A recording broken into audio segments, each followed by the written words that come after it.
Joining us now is CBS political correspondent Ed O'Keefe. We caught him this morning in between campaign travel and quarantine. Good morning, Ed. It's good to see you in person. I don't know what to do without the Zoom screen. I know. It's good to have you back at the table. Absolutely. So tell us about what we just heard there. I mean, when we look at Joe Biden's schedule, we didn't see him campaign yesterday. We will see him today. What is his strategy? Because President Trump clearly feels he needs to be out and very visible. And at this point, the Biden campaign doesn't feel that way much at all. He's in North Carolina today. The Tar Heel state has begun its early voting. This is a state that the Biden campaign believes, hopes they can take back. But they look at the same kind of polling we do.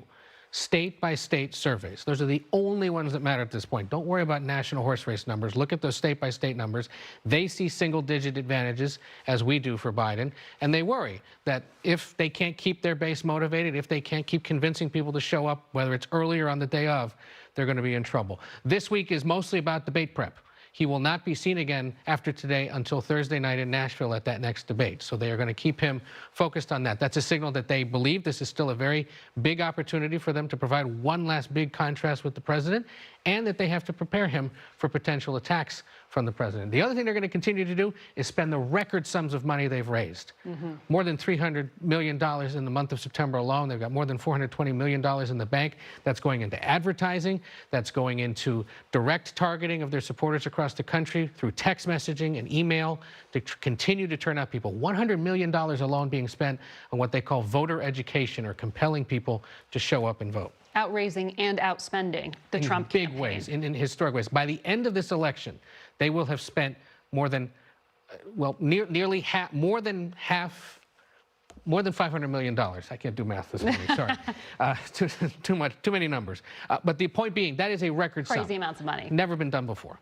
And we're also seeing that in the other races, not just the presidential race. Another key finding that Anthony Salvanto had in his battleground tracker had to do with the Senate race out in Arizona. Mark Kelly, Democrat there, really widening the lead against Martha McSally, the Republican incumbent in that race. This is John McCain's old seat. It is. What is happening in Arizona? Well, Mark Kelly, the former astronaut, the husband of the former Congresswoman Gabrielle Giffords, is the one example across this country we have found where the presidential candidate may ride the coattails of somebody further down the ballot. He's been a huge help to the Biden campaign in Arizona. They're convinced they can win that race. They can take back that state for the first time since the 1990s. He raised more than $38 million in the third quarter.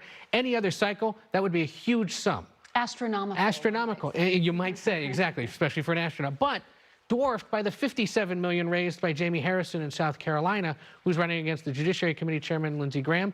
And just because you raise big money, remember, doesn't mean you win.